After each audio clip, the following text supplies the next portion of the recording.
केंद्रीय मंत्री ज्योतिरादित्य सिंधिया और गुना से बीजेपी सांसद केपी यादव मध्य प्रदेश में विधानसभा चुनाव से पहले एक बार फिर खुलकर आमने सामने आ गए हैं। 2019 के लोकसभा चुनाव में गुना से सिंधिया को हराने वाले यादव अब खुलकर सामने आ गए हैं। ग्वालियर शिवपुरी जिले में सिंधिया समर्थकों की तरफ से आयोजित बैठकों में उन्हें आमंत्रित नहीं करने पर निराशा जताई है। शिवपुरी जिले में यादव समुदाय की एक बैठक में आमंत्रित नहीं किए जाने से नाराज केपी यादव ने कहा, मुझे अपने ही समाज के बैठक में नहीं बुलाया गया था।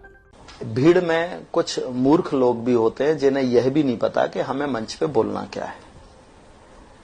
वो समझते अपने आप को बड़ा बुद्धिजीवी हैं, लेकिन ऐसे कई मूर्ख लोग होते हैं। मैंने तो पहले खुल के भी कहा था कि जिन्हें यही नहीं पता कि हम भारतीय जनता पार्टी में हैं और भारतीय जनता पार्टी की केंद्र में सरकार है, भारतीय जनता पार्टी की प्रदेश में सरकार है, भारतीय जनता पार्टी का यहाँ सांसद है और भरे मंच से जहां केंद्रीय मंत्री बैठे हैं, जहां और भी कई जनप्रतिनिधि बैठे हैं, वहां मंच से चिल्ला चिल्ला के कह रहे हो कि 2019 में हमसे गलती हुई थी।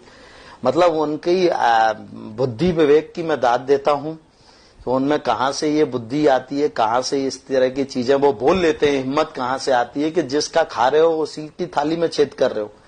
जिस पार्टी ने आपको मान सम्मान दिया, जिस पार्टी में आप हो, आप भरे मंच से उस पार्टी का अगर सांसद जीता है और आप ये कह रहे हो कि आपसे गलती हुई है, तो ये तो समझ से परे है। और अगर उनको इतनी तकलीफ है तो मुझे लगता है कि उन लोगों को जहां वो थे वहीं रहना था और इतने जनप्रिय अगर वो हैं तो वहीं रह के और फिर से एक बार संघर्ष करते, फिर से मेरे साथ चुनाव लड़ते या मेरी पार्टी जिसको भी टिकट देती उसके खिलाफ चुनाव लड़ते और जीतते तो निश्चित मैं मानता कि हाँ, इनकी बात में दम है। उन्होंने कहा कि पहली बार मुझे आमंत्रित नहीं किया गया, बैठक के बारे में सूचित नहीं किया गया। उन्होंने बुधवार को भोपाल में मीडिया से कहा कि मेरे खिलाफ साजिश लगती है, इसलिए मुझे बैठक के लिए आमंत्रित नहीं किया गया था।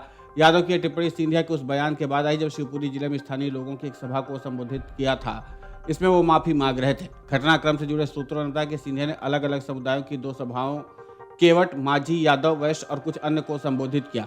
22 मई को शिवपुरी के वस्ता समुदाय की एक सभा को संबोधित करते सिंधिया ने हाथ जोड़ करके लोगों से माफी मांगी और कहा कि पूर्व में जो गलतियां हुई हैं उनके लिए मैं माफी मांगता हूं, कृपया मुझे क्षमा करें।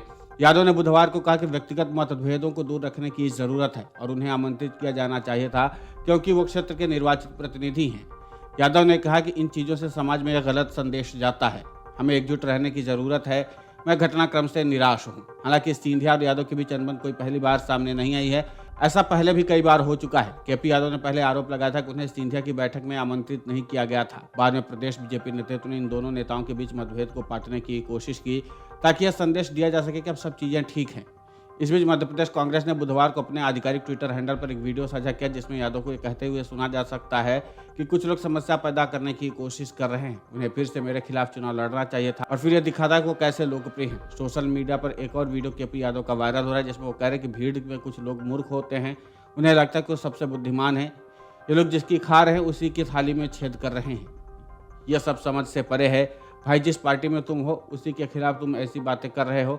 दम है तो एक बार फिर से चुनाव लड़ें और जीत कर दिखाएं। वीडियो डेस्क कमरुजाला.com। मन से उजाला कर चले, मन से उजाला कर चले, एक अमर उजाला कर चले।